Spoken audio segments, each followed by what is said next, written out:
지금 20, 30대들이 포기해버리거나 또 영끌을 해서 집을 사려고 하는 신혼부부 분들이 계시다면 이 영상을 보시고 분명히 청약에 당첨될 수 있습니다.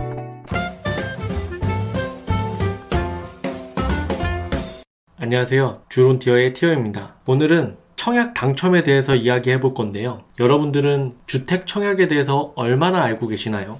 일단 이 많은 단어들 때문에 복잡하다, 어렵다 라고 생각하시는 분들도 있으실 거고, 또는 어차피 청약이란 건 해봤자 안 돼 라고 생각하면서 청약을 포기한 청포자분들도 계실 텐데요. 오늘은 청약에 당첨될 수 있는 몇 가지 꿀팁을 통해서 누구나 청약에 당첨될 수 있는 방법을 알려드리도록 하겠습니다.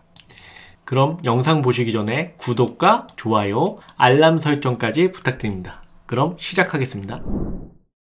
우선 여러분들의 이해를 돕기 위해서 청약은 대학 입시랑 비슷하다라는 타이틀로 이야기를 시작해 보도록 하겠습니다. 예를 한번 들어보죠. 모두가 알다시피 고등학교 3학년이 되면 수능이란 걸 봅니다. 수능에서 받은 점수가 있고 점수에 등급이 매겨지면서 본인이 원하는 학교에 또는 학과에 지원을 하죠. 이런 의미로 본인의 청약 가점이란 게 있습니다. 청약 가점이란 걸 통해서 우리가 원하고 살고 싶은 지역에 공급되는 아파트에 지원을 하는 거죠. 그 다음에 당첨이 되면 이 아파트에 입주를 하게 되는 시스템입니다. 우리가 보통 여기까지는 다 아는데 문제는 조금 잘못 생각하고 있는 게 이런 거예요. 다시 한번 대학 입시의 예를 들어보면 우리가 가고 싶어하는 대학은 있죠. 그 대학에 가기 위해서는 본인의 점수와 등급이 어느 정도 나온 상태에서 지원을 하게 되는데, 근데 우리는 누구나 알고 있습니다. 내가 수능 점수를 어느 정도 받으면 어느 대학에 갈 수 있고 어느 과에 지원할 수 있는지 대략적으로 알고 있고 그 커트라인이 어느 정도였는지도 알고 있습니다. 그래서 그 대학에 가려면 어느 정도 점수를 받아야 갈 수 있는지도 알고 있는데, 근데 아파트 청약을 할 때는 우리가 이 부분에 대해서 조금 간과하고 있는 것 같습니다. 예를 들어보죠. 누구나 가고 싶은 아파트가 있죠. 어느 정도 점수와 가격으로 들어갈 수 있는지에 대해서 누구나 압니다. 근데 혹시나 하면서 청약을 하거나 아니면 앞으로 나올 분양이 어느 정도 수준으로 나올 건지 알면서도 계속 내가 청약을 하고 싶은, 내가 가고 싶은 대학처럼 그것만을 기다리는 사람들이 많습니다. 우리가 원하는 아파트에 청약을 할 때 어느 정도의 커트라인이 있는데 그거를 인정하지 않은 채 계속 기다리기만 합니다. 그러면 아무리 청약을 해도 당첨될 수가 없죠. 이런 말을 하시는 분들이 있죠. 아, 추첨제가 있지 않냐? 네, 청약에는 추첨제가 있습니다. 그 추첨제로 당첨이 되기 위해서는 어마어마한 경쟁률을 뚫어야 하고 많은 사람들이 지원을 합니다. 로또 같은 운에 맡기려는 사람들이 많기 때문에 운에만 기대는 청약이 되죠. 그럼 어떻게 하면 청약에 당첨될 수 있을까요?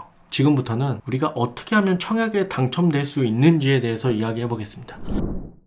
자, 그러면 당첨이 될 수 있는 방법 중에는 뭐가 있을까요? 첫 번째는 내 청약 점수를 정확하게 알고 객관적으로 판단해야 됩니다. 무슨 말이냐면, 다시 돌아와서 우리가 점수를 받고 가고 싶은 대학과 갈 수 있는 대학에 대한 리스트업을 하죠. 그 다음에 내가 가고 싶은 대학의 점수가 내가 받은 점수보다 떨어진다면 재수라는 걸 하면서 다음 점수를 더 받아서 내가 원하는 대학에 갈 수 있는 기회를 얻죠. 하지만 아파트 같은 경우는 좀 다릅니다. 우리가 원하는 지역에 아파트가 있다 하더라도 우리가 가지고 있는 점수는 다음 연이 뒤에 더 많은 점수를 받는 게 아니고 다음 얼마가 될지 우리는 알 수 있습니다. 대학교 입시처럼 재수를 한다고 점수가 한 번에 늘어나는 건 아닙니다. 그런 의미에서 우리는 가고 싶은 곳과 갈 수 있는 곳을 정해야 됩니다. 물론 가고 싶은 곳이 갈 수 있는 곳이라면 제일 좋겠죠. 우리의 점수가 낮다면 가고 싶은 곳보다 갈 수 있는 곳을 선택하는 게 당첨이 될 수 있는 확률이 높습니다. 자, 그럼 이런 거겠죠. 우리가 가고 싶은 곳을 선택한다면 그만큼 시간이 듭니다. 우리가 갈 수 있는 곳을 선택한다면 그만큼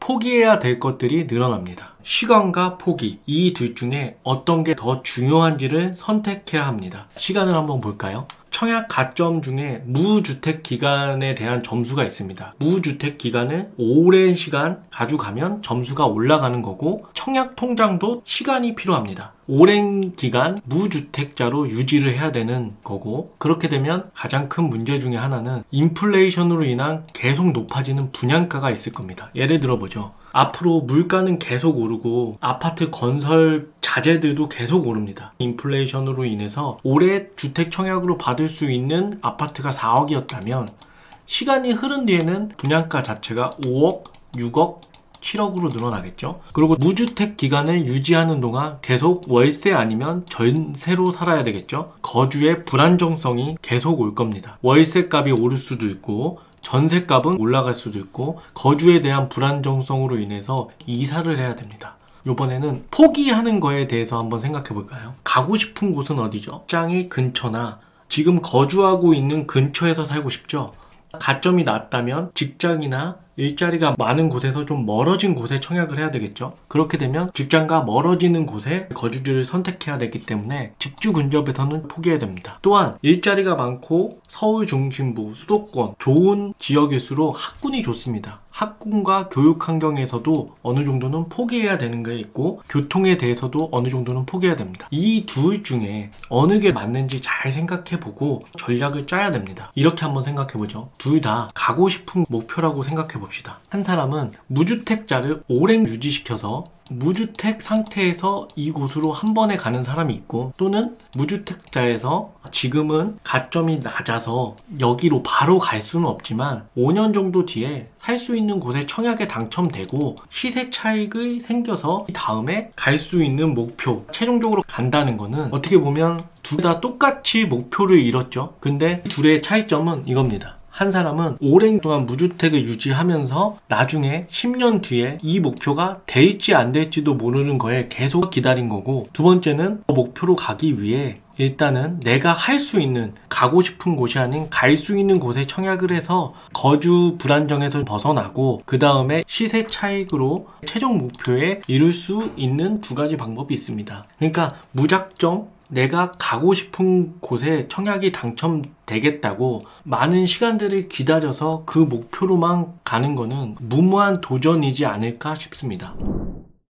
다음은 해당 지역 조건을 만들어라. 이 해당 지역 조건이 청약에서는 굉장히 중요한데 이 부분을 잘 모르시는 분들이 많습니다. 아파트를 분양할 때 단지가 만들어지는 지역 우선으로 분양을 합니다. 예를 들어 보죠. 서울에서 아파트가 올라가면 서울에 2년 거주한 사람들이 해당 지역 요건을 얻게 되는 거고, 그러면 서울의 아파트를 분양받고 싶으면 지금 경기도에 살고 있으면 서울로 이사가서 2년이라는 시간을 거주하고 해당 지역 요건을 충족시킨 다음에 이후에 나오는 분양단지에 지원하면 당첨 확률이 훨씬 더 높아지겠죠. 반대라면 내가 서울에 살고 있지만 경기도나 다른 분양하는 단지에 들어가고 싶으면 살고 싶은 지역으로 이사가서 2년 거주 기간을 채우고 그 다음에 분양하는 단지를 노려보는 전략도 중요합니다. 이런 경우도 있는데요. 해당 지역 30%, 경기도 20%, 수도권 50%로 배정을 하는데요. 여기서 이 원이 어떻게 돼 있죠? 해당 지역이 용인이라고 생각해 봅시다. 용인은 해당 지역인 거와 동시에 경기도에도 포함되고 수도권에도 포함됩니다. 그렇다면 해당 지역 조건도 충족하지만 경기도 조건도 충족하고 수도권에 대한 조건도 충족하기 때문에 해당 지역에 있는 사람들이 더 유리할 수 있습니다. 이런 분들도 있겠죠. 나는 태어나서 계속 서울에 살았고 2년을 넘어서 30년을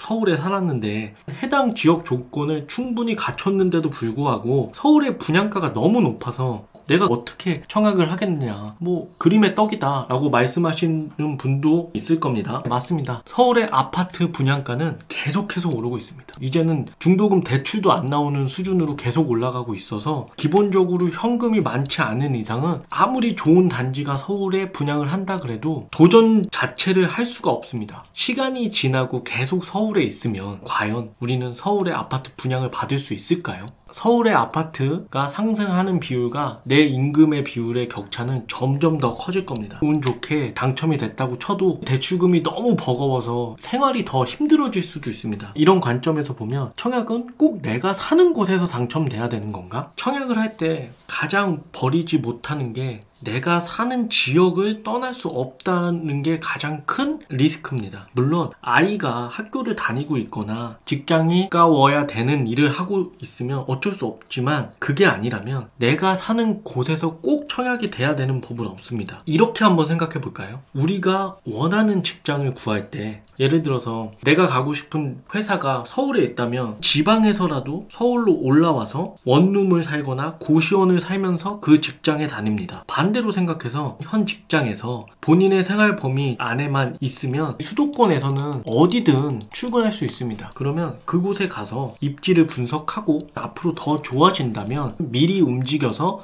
해당 지역 조건을 충족시키고 그 다음 청약을 해서 당첨되는 전략도 좋은 전략이라고 생각합니다. 꼭 내가 사는 곳에 청약이 돼야 된다는 생각을 버리시기 바랍니다. 다음은 청약은 운이 아니라 전략이다. 정확한 전략을 짜고 들어가면 청약의 당첨 확률을 높일 수 있습니다. 여러분, 니치 마케팅이라고 들어보셨나요? 자, 니치 마케팅이란 틈새 시장을 얘기하는 건데, 이런 것처럼 청약에도 남들이 덜 좋아하는 곳을 노려야 확률이 높습니다. 그러면 남들이 좋아하는 곳은 어떤 걸까요? 그걸 알기 위해서 남들이 선호하는 게 뭔지 알면 됩니다. 선호하는 거에는 청약 점수가 높고 경쟁률이 엄청 셉니다. 선호하는 거가 어떤 게 있냐면, 일단 브랜드 아파트가 있겠죠. 뭐 우리가 다 아는 자이, 힐스테이트 또는 더샵, 푸르지오 등등 브랜드 아파트를 사람들은 선호합니다. 또 좋은 입지, 물론 서울이기도 하고 판교, 핵심 입지에 있는 단지들은 누구나 좋아하죠. 그리고 평수도 국민평형이라고 하죠. 33평, 84 타입이라고 합니다. 그거를 더 좋아하겠고, 판상형, 보통 청약을 할 때 84A라고도 하고 84B라고 하는 거는 판상형이 아니라 타워형처럼 생긴 걸 말합니다. 판상형은 거실, 방, 주방 이렇게 네모 반듯하게 이렇게 돼 있는 거를 판상형이라고 하고, 타워형은 조금 다르게 생겼습니다. 거실이 이렇게 있고 창문이 이쪽으로 돼 있고 안방이 이렇게 돼 있어서 투베이. 판상형을 좋아하지 타워형을 좋아하지는 않습니다. 만약에 가점이 낮다면 이 선호하는 모든 것들에 다르게 선택하면 확실히 당첨 확률을 높일 수 있겠죠. 이제 마지막 꿀팁, 타이밍을 노려라. 2021년의 청약 경쟁률은 사상 최대였습니다. 근데 과연 매번 그랬을까요? 분명히 부동산 하락 시기에는 수도권 주요 지역에도 미분양이 쌓이던 시절이 있었습니다. 근데 지금은 어떻게 됐을까요? 미분양이 쌓였던 물량도 다 소진되고 가격이 상승한 곳이 더 많죠. 부동산은 하락과 상승을 반복하는 시기가 존재합니다. 그러니까 살고 싶은 지역 또는 청약으로 당첨될 수 있는 지역의 시장 상황을 주시하면서 기회가 왔을 때 그 기회를 잡아야 합니다. 기회는 분명히 다시 찾아옵니다. 여러분은 이 그림에 대해서 알고 계시나요? 이 그림은 토리노 박물관에 있는 아주 특이한 조각상이라고 하는데요. 이 그림의 이름은 바로 기회라는 겁니다. 분명히 기회는 찾아오는데 우리가 준비되어 있지 않으면 빨리 사라집니다. 그럼 그 타이밍을 잡으려면 어떻게 해야 될까요? 이번에는 게임을 예를 들어보죠. 입구에 모든 병력을 배치해 놓은 상태라고 생각해 봅시다. 이 상태에서 입구로 돌진하면 당연히 손해겠죠. 그런데 병력을 잠시 이동했을 때 빈집 처리를 한다면 승산이 있습니다. 그러기 위해선 뭐가 필요하죠? 바로 옵저버입니다. 롤에서는 와드라고 하죠. 상대편이 뭘 하는지 알고 있으면 분명히 승산이 있습니다. 이런 걸 청약에 대입한다면 바로 관심입니다. 관심은 우리가 지금은 청약을 하지 않고 있더라도 앞으로 계속해서 내가 청약을 할 곳, 아니면 앞으로 미분양이 나거나 부동산이 하락했을 때 내가 갈 수 있는 곳을 계속해서 관심을 갖다 보면 분명히 청약의 당첨의 길은 조금 더 가까워질 수 있는 겁니다. 남들이 부동산에 관심이 적어지는 시기, 공급이 많아서 하락이 오는 시기, 남들이 관심이 덜한 지역에 분양을 하는 시기, 이런 시기를 계속 관심 있게 지켜본다면 가점이 낮더라도 분명히 청약에 당첨이 될 수 있습니다. 많은 사람들이 얘기를 합니다. 청약 그거 공부해야 되는 거야? 그냥 넣기만 하면 되는 거 아니야? 누구는 운이 좋아서 당첨됐겠지. 나는 운이 없어서 요번에도 떨어졌어. 이렇게 생각하고 있으셨다면 오늘 이 영상을 보시고 관점이 달라지셨으면 좋겠습니다. 20, 30대들이 청약 통장을 가지고 있지만 청약하는 거에 대해서 전혀 생각이 없거나 아니면 포기해버리거나 이런 분들이 많은데요. 전략적으로 청약에 공부를 하신다면 분명히 청약에 당첨될 수 있습니다. 청약 당첨의 가장 큰 무기는 바로 무주택자입니다. 무주택 포지션을 먼저 청약에 쓰시고 그 다음에 집을 구입하시는 쪽으로 생각해 보시는 게 훨씬 더 내 집 마련을 할 수 있는 방법이라고 생각합니다. 청약 당첨은 운에만 기대는 절대 아닙니다. 여러분도 공부하시고 장기적인 플랜의 전략을 세우시면 분명히 청약에 당첨될 수 있습니다. 마지막으로 여러분들이 청약에 당첨돼야 되는 이유는 그 무엇보다 중요한 건 바로 시간이기 때문입니다. 오늘 영상은 여기까지고요. 오늘 영상이 도움이 되셨다면 좋아요, 구독, 알람 설정까지 부탁드립니다. 다음에 더 좋은 영상으로 찾아오겠습니다. 안녕.